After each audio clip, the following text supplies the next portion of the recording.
Hello दोस्तों, स्वागत है आपका कॉमिक्स टाइम्स में। और आज हम शुरू कर रहे हैं एक और बेहतरीन कॉमिक जिसका नाम है शिव का सांप।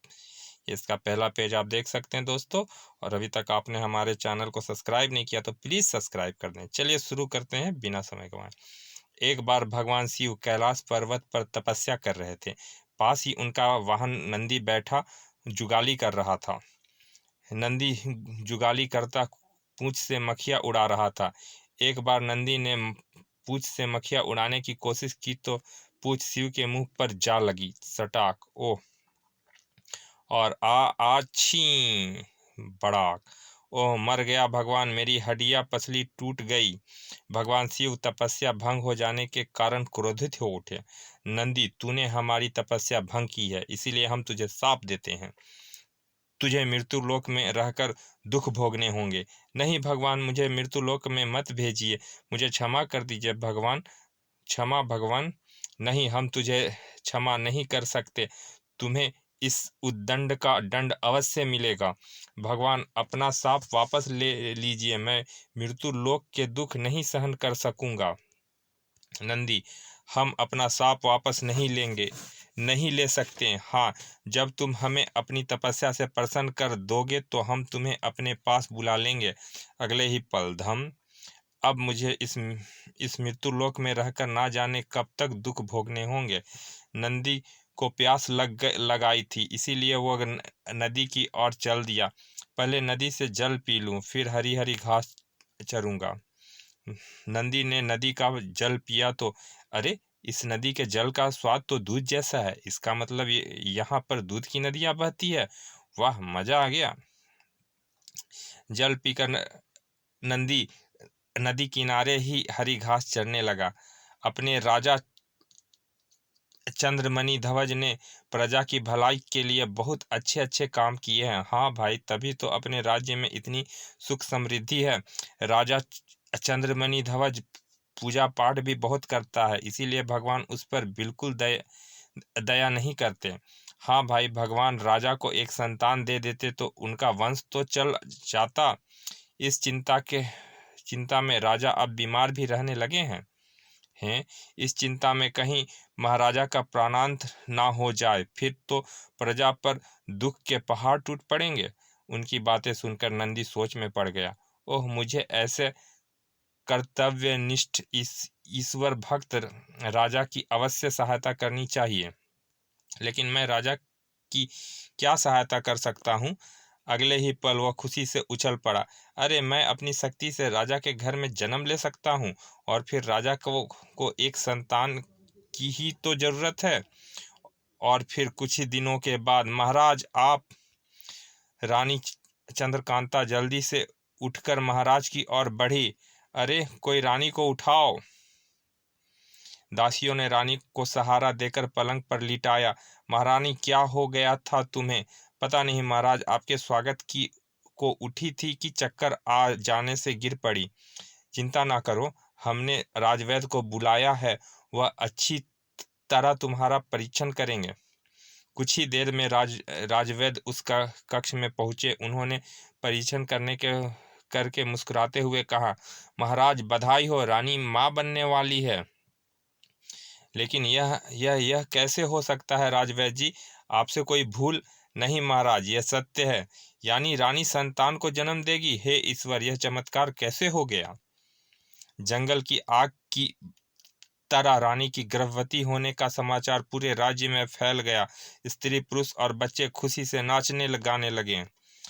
उधर घने जंगल में एक गुफा के आगे जादूगर सतानिक अपने देवता काल भैरव की पूजा करता चौक पड़ा।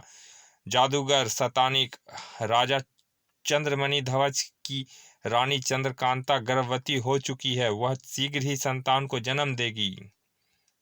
नहीं, ऐसा नहीं हो सकता। मैं राजा चंद्रमणि ध्वज के वंश को नष्ट कर दूंगा।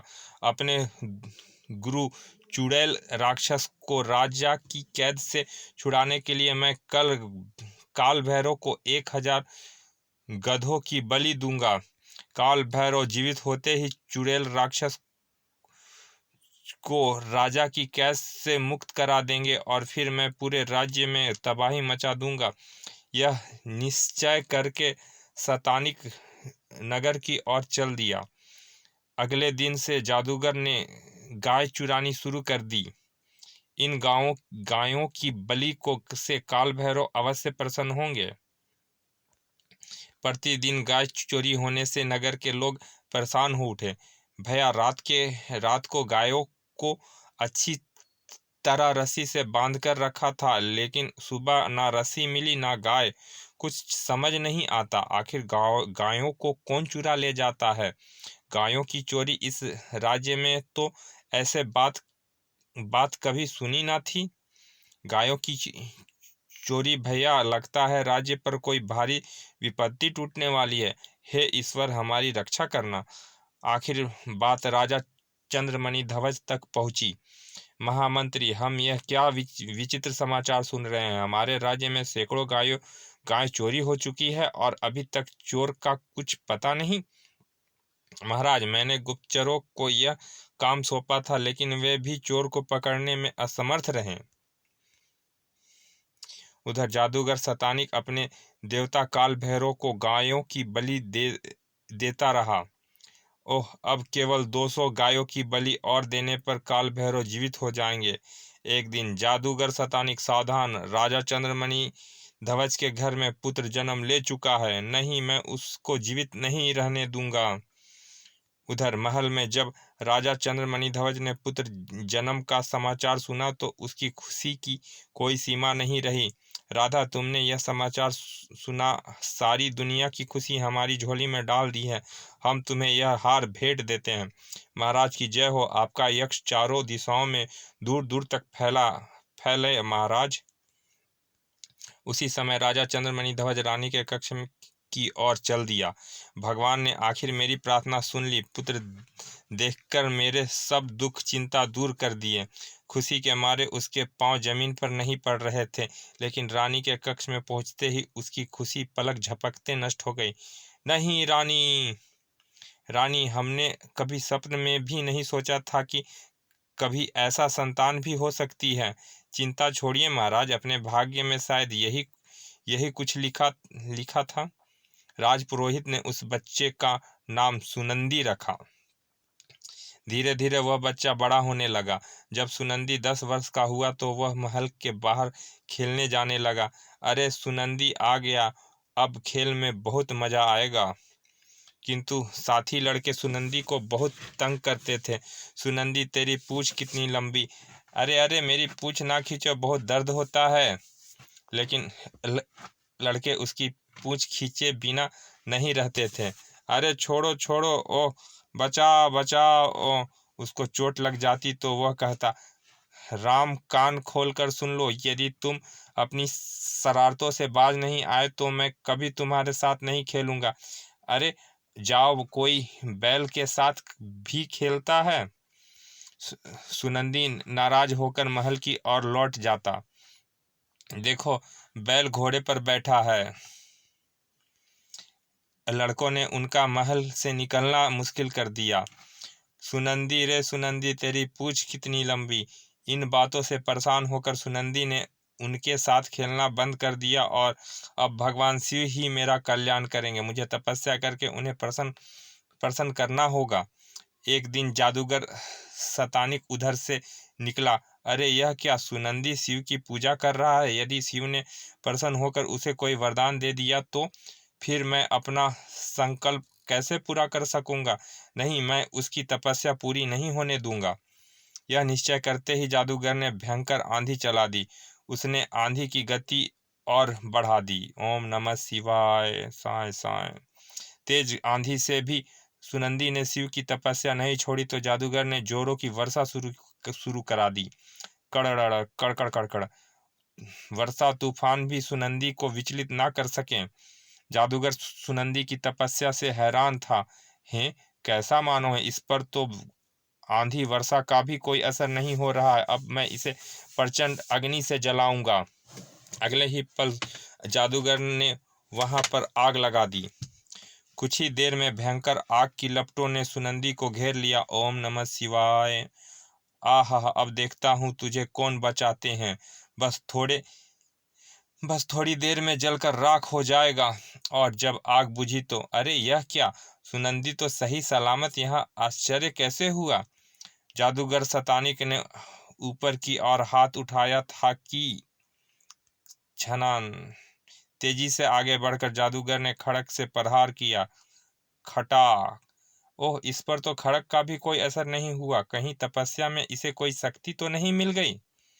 शक्ति मिल जाने की बात सोचकर जादूगर शतानिक वहां से लौट गया। मुझे काल भैरव को जीवित करके इसकी तपस्या नष्ट करनी होगी। जादूगर ने काल भैरव को अंतिम गाय की बलि दी।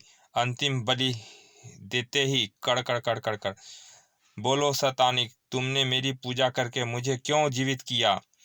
राक्षस राज काल भैरव, मैं राजा चंद्रमणि ध्वज से बदला लेना चाहता हूँ। उसने मंत्र शक्ति से मेरे गुरु चुड़ैल राक्षस को कैद कर रखा है। और फिर उसने सारी कहानी काल भैरव को सुना दी। शतानिक, तुम चिंता मत करो, मैं सुनंदी की तपस्या भंग करके उसे मृत्यु का शिकार बना दूंगा और चुड़ैल राक्षस को भी कैद से मुक्त करा लूंगा।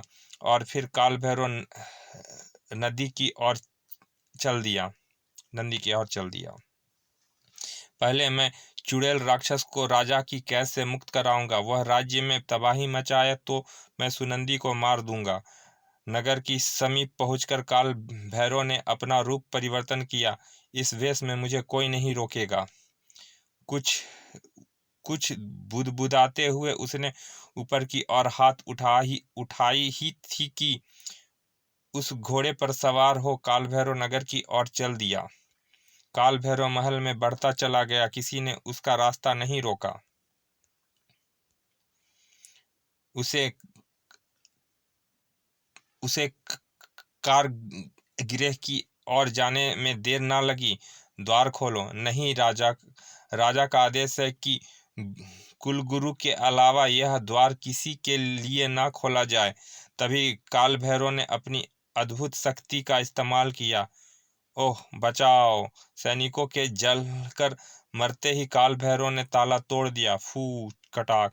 उठो चुड़ैल राक्षस, मैं तुम्हें मुक्त कराने आया हूँ। कौन हो तुम और किसने भेजा है तुम्हें। सैनिकों के वेश में काल भैरव हूँ मैं। अपने भक्त जादूगर शतानिक के लिए तुम्हें छुड़ाने आया हूँ। ओह, आखिर मेरे शिष्य ने मुझे मुक्त करा दिया। प्रणाम काल भैरव। अब मैं इस राज्य में इतनी तबाही मचाऊंगा कि लोग त्राही त्राही कर उठेंगे। पकड़ो पकड़ो, मारो मारो। अब देखो मैं इन सैनिकों को कैसे चुटकियों में मसल डालता हूँ। तुम अपना काम करो, मैं अपना काम करने जाता हूँ। पकड़ो पकड़ो, मारो। काल भैरव के जाते ही चुड़ैल राक्षस उन सैनिकों पर कहर बनकर टूट पड़ा। कालगृह से निकलकर चुड़ैल राक्षस ने नगर में तबाही मचा दी। उधर राक्षस काल भैरव सुनंदी के पास पहुंचा। तो यह है वह शिव भक्त सुनंदी, मैं इसे पलक झपकते मौत के मुंह में पहुंचाता हूँ। काल भैरव ने एक विशाल वृक्ष उखाड़कर सुनंदी की ओर फेंका। साए, लेकिन वह वृक्ष सुनंदी तक नहीं पहुंच पाया। ओह, यह क्या, ऐसा कभी नहीं हो सकता कि मेरे वृक्ष प्रहार से कोई प्राणी बच जाए। काल भैरव ने फिर एक वृक्ष उखाड़ फेंका, लेकिन वह भी सुनंदी तक नहीं पहुंच सका। यह वृक्ष भी सुनंदी को घायल नहीं कर सका, लेकिन अब देखता हूं कैसे बचता है। और साए साए साए साए साए, किंतु कोई भी वृक्ष सुनंदी के स्पर्श ना कर सका। अरे आश्चर्य, कोई अद्भुत शक्ति इसकी रक्षा कर रही है। लेकिन अब देखता हूँ कौन बचाता है इसे। काल भैरव ने अपनी अद्भुत शक्ति से बहुत सी रस्सियां फेंकी। हाँ, बस एक ही झटके में मार डालूंगा। काल भैरव ने रस्सी को झटका दिया। अरे यह तो टस से मस भी नहीं हुआ। काल भैरव उसे पूरी शक्ति से खींचने लगा। मैं इसे घसीटते हुए शतानिक के पास ले जाऊंगा, लेकिन सुनंदी अपनी जगह से बिल्कुल नहीं हिला। काल भैरव ने पूरी शक्ति से उसे खींचना चाहा तो चटाक आ आ आ। काल भैरव जल्दी से उठकर खड़ा हुआ।